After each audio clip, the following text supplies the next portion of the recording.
Hello sailors! This week we start in Saint Quay Portrieux, where we'll take you on a quick tour of the sights before slipping our lines and returning to sea. We're headed to Roscoff in Finistere, Brittany.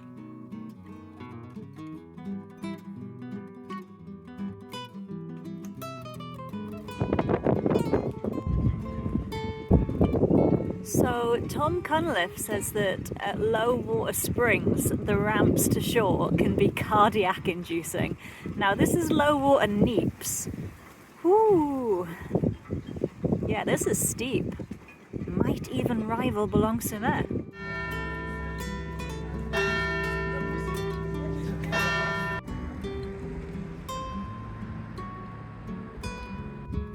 Saint Quay Portrieux is a picturesque port known for its scallops, mackerel and sea bass. Interestingly, the sand here is full of black ilmenite crystals, meaning the beach actually changes colour depending on the sun and the tide. This is the Phare du Portrieux. It's one of France's oldest lighthouses, having been built in 1867 for the World Fair. And here's the Château de Calan, a Moorish-style castle commissioned by the Count of Calan, who was a former consul to the Middle East. And finally, the Chapel of St. Anne, which was funded by the local fishermen. Saint Quay Portrieux used to be a major cod port, and any sailors who caught cod on a Sunday had to pay God's share, meaning they had to give a percentage of their profits to the church.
Sunday, it's passage day, and today we are continuing west, going from Portrieux, Saint Quay Portrieux to Roscoff. Anyone who knows their onions knows where Roscoff is. It's 57 nautical miles. We are missing out a couple of places in between, Tréguier and Les Ardreaux, but we ain't got time. We've been here for 5 days, some strong weather came through, and then a lot of westerlies came through for the last couple of days. Meaning that we've got to go today and we need to make up the miles that we would have done across the last 5 days.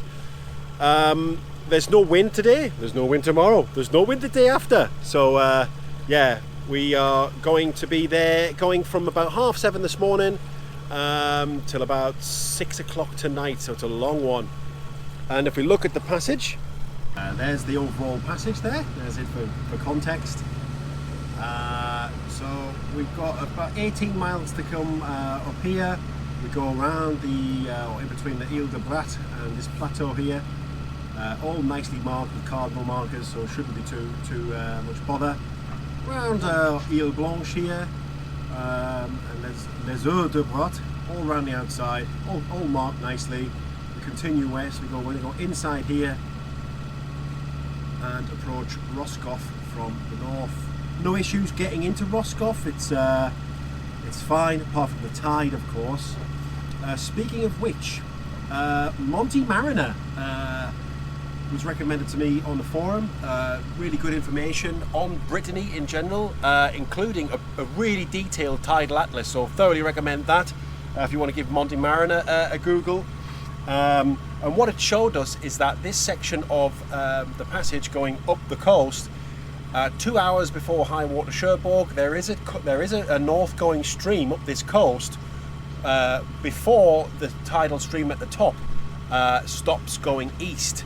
So we can make hay up here with the northerly tide, and then by the time we get to the Ile de Brat, the tide should be slack, and then it should be going west with us for a good 6 hours. We are getting closer to the Atlantic, of course, and today we're expecting a bit of swell towards the end of the passage. 4.5 to 5.5 feet, but with an interval of 8 seconds, which we haven't had. We're used to 3 seconds. So we'll see what that's like. There's not a spit of wind today, so the whole thing's going to be a motor, of course. So really unusual, or for us to see swell, or that much swell, with no wind.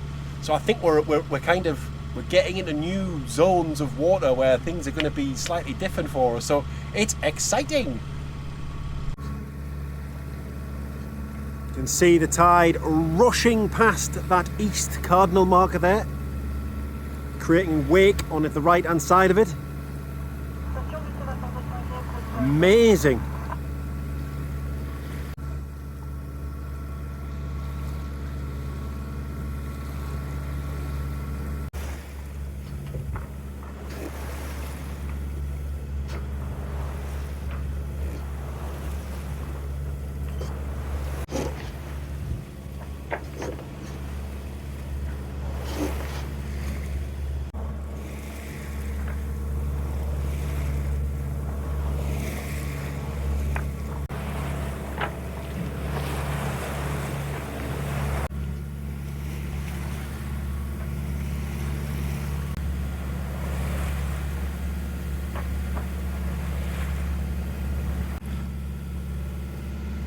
Have these weird circular patches on the water.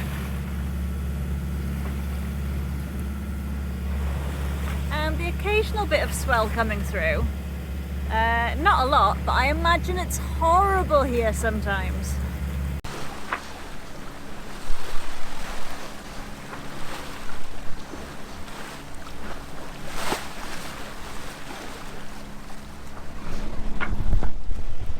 Getting a bit sloppy as we come down around the top of the Ile de Brat,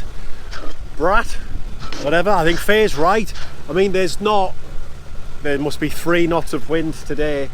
So yeah, I think in wind over tide conditions here, woof, I think it would be bloody awful. Stay away. Oh, there's a gannet. You enjoying a nice cup of Yorkshire tea there? I am very much enjoying this delicious cup of Yorkshire tea. Are you enjoying the passage? I am enjoying the passage, yeah. It's always great to see tides like this in action. They're so powerful. Glad that they're going with us, of course. And yeah, the water's just always interesting. It's always doing weird dancey moves. And at the moment, I'm just trying to make sure that the tidal stream, which is running west, is not going to push us into the end of these rocks here. So we're just trying to keep off it a little bit, and then we'll turn the corner when it's safe to do so. Yui's got her dinner there, but she just wants to snooze.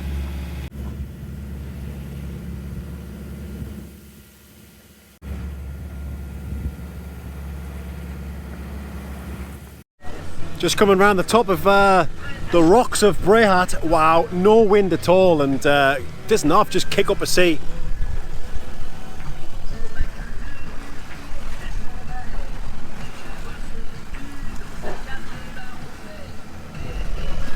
Probably looks flat, but the swell has changed completely. But those bigger swells with the bigger distances or time between them are definitely here.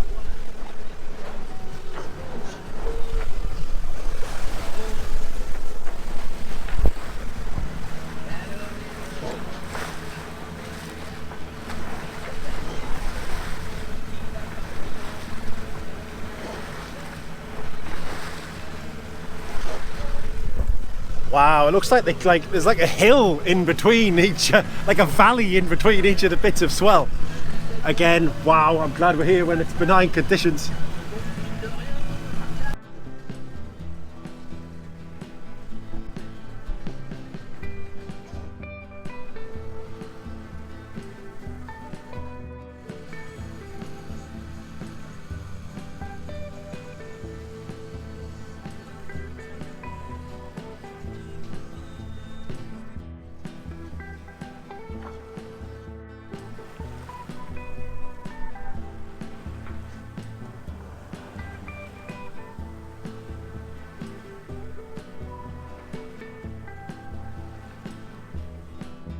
Roller coaster. Well, I tell you, maybe we're just newbies. We haven't been in like this type of swell. We didn't encounter this type of swell around the UK at all. When you put that kind of swell in with like headlands and overfalls, like at the top of those rocks of Brat. How many times can I pronounce Brat? I don't know. But yeah, I mean, there was a lot of fishing boats just sat there, weren't there? Yeah, and then one just motored into our path and then just stopped. He just went there. And I was like, I don't think he even looked to see if we were there. And I'm like, well, he's just literally motored into our path and he's just sat there, isn't he? In a little rib as well. And honestly, I can't think of a worse place to sit in a rib than there, can you? No. Bloody hell.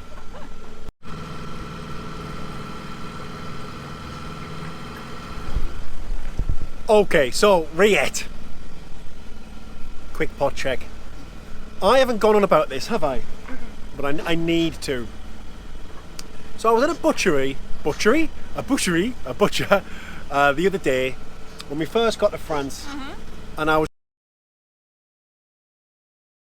just looking for things to buy, pâtés, stuff like that. And I saw this like big pot, and it was called Riette, Rillette. And I said to the guy, yeah, I'll have a bit of that as well. And I mean, it didn't look particularly appetizing. But then we got back to the boat, did a bit of a Google on it, like what is it? And it's basically just meat that's been slowly cooked in fat, like confit almost, I guess, over the course of several hours. And then it's shredded, the meat's shredded, and then the fat just solidifies around it, and it's served in a great big pot. And you just slather it on crusty bread, French crusty bread. There's a bit of salt added to it, and you get it made mainly out of pork, but you also get goose, duck, and then they do like tuna and mackerel and all kinds of things. It's loads of different types of it, and you can buy it all over France. But in northern France, where we are, the golden colour they're famous for, that they achieve through the cooking process. Now, where has this been all of our lives? I don't understand why this is not more popular in England, because this stuff was, maybe this was kind of like, I don't know, extracted from the bosom of the Virgin Mary for our pleasure. I don't know, but it's wow, so good. This stuff. Yeah, it's like an extra meaty pâté. It's like, it's still got the texture of meat, but like pâté flavour. My God, I mean, we're under passage at the moment with a glass of rosé, a cool glass of rosé. Shut the front door. Unbelievably nice. And the good thing about buying it from the butchery instead of from a supermarket is that it's always better in flavour from the butcher. And from the butcher, no nutritional information is stated anywhere on the packet you get it in, or in the paper. It's obviously calorie free. It's obviously 0 calories. I reckon, I don't know how many sins on Weight Watchers you get from Riette, but I don't think you'd be able to eat again for a week. So yeah, it's not particularly healthy. In fact, good fat is healthy. I'm sure it is, you know. Either way, if you haven't tried Riette, try it. What does the captain think of Riette? Yum yum. Oh yeah. She does love it. Don't you, babes? And some of me as well. What do you think, Yui? Yum yum. You might have noticed, but Rob has had a haircut. During lockdown, I used to cut his hair, and I was really nervous about doing that the first time. But afterwards, he gave me the greatest compliment, which was, "It's not the best haircut I've ever had," and that is the standard which I work towards now whenever I have to cut his hair. So, what do you think?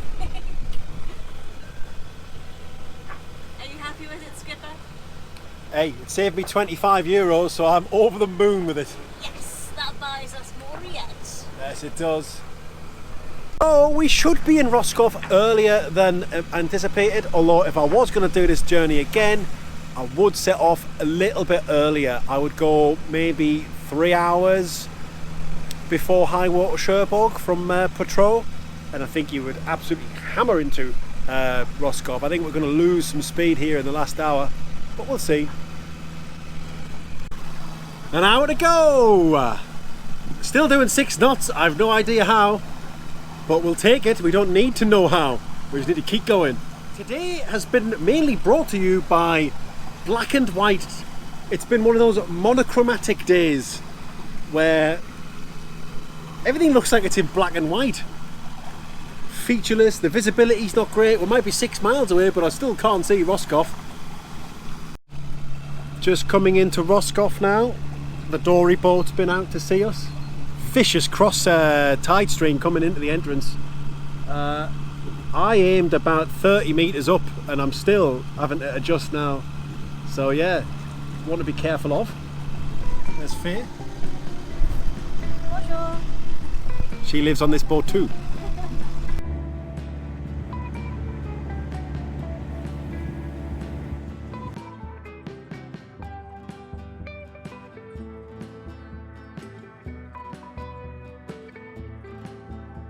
Go on. Sit, Yui. Good girl. So, we're in Roscoff now. I'm sat here with the boat. In your pants. In my pants. Because I've been for a shower and it's really hot down here. So, yeah, pants it is. And I'm going to cook on my pants in a second. That's irrelevant though, because I mentioned the tidal flow outside of Roscoff Marina. And then you come through kind of like a couple of pier entrances and you think, okay, well that's that sorted. Don't believe it. In Roscoff, it's open-ended. Like the bottom of the marina is just totally open-ended. Something to do with a self-dredging marina or whatever. What it means is that the tidal flow you get outside is the tidal flow you get inside. So that 2 knots that was kind of going down there across the entrance was also in the marina as well. So just bear that in mind if you're and if you're going down to the visitors pontoon, which is pontoon D, between D and B.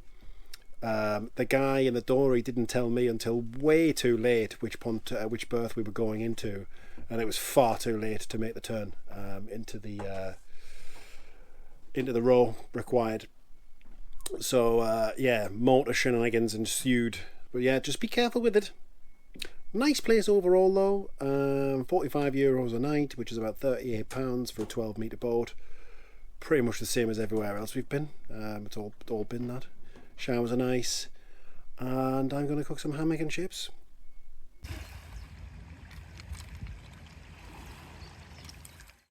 What do you do on a sunny Monday morning in Roscoff? An oil change, of course.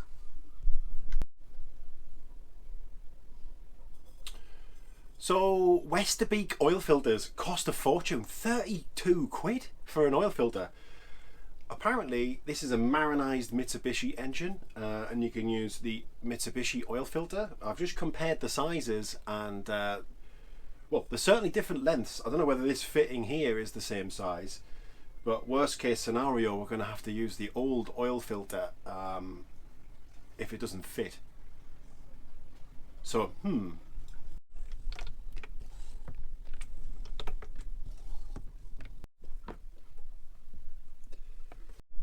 What do we have around here? We have Captain Newey supervising. Keeping an eye on everything, baby.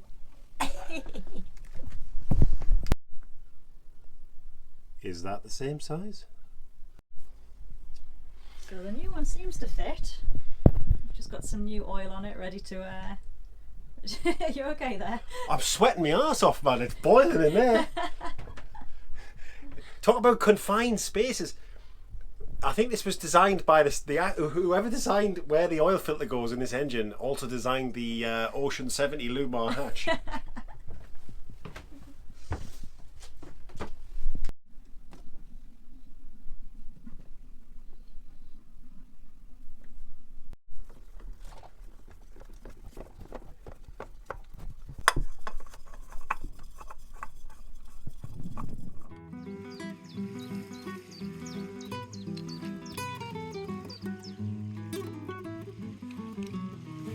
After washing all the oil off, it was time to explore our surroundings, starting with the marina and the amazing rock formations which surround it.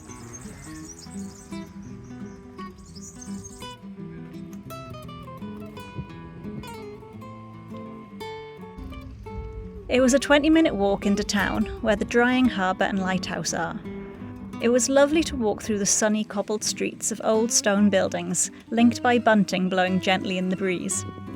The breeze also carried the smell of seaweed wafting in from the port, which mingled with freshly baked bread and freshly brewed coffee. Now Roscoff might be famous for its onions, but we were told the one thing we simply had to try was the moule mariniere from the van by the port. This morning I was up to my knees in engine oil, and now I'm up to my knees in mussels. Yes! Well, look at that portion. That's crazy. Let's give it a whirl. We've checked Google and apparently dogs can eat mussels, so we're giving her a couple. Let's see if she likes it. Sitting to attention, hoping for more. I think you like those. You happy? That one wouldn't come out of its shell. I'm very happy. €10. What a bargain. Oh. Rob's now finishing my portion. That was so much food. Oh, actually it's more like And you're extra happy because it's quite cheap. £4.40 a pint. Not bad. It's about time. It feels a bit like summer now, doesn't it? The sun is actually shining. Which is nice because it's nearly July. And on that happy note, hop on board next week when we venture back on the waves, because it's time to shake off the Marina shackles and head to some magnificent mooring fields. Like, comment, share and subscribe. And as always, my nautical friends, fair winds.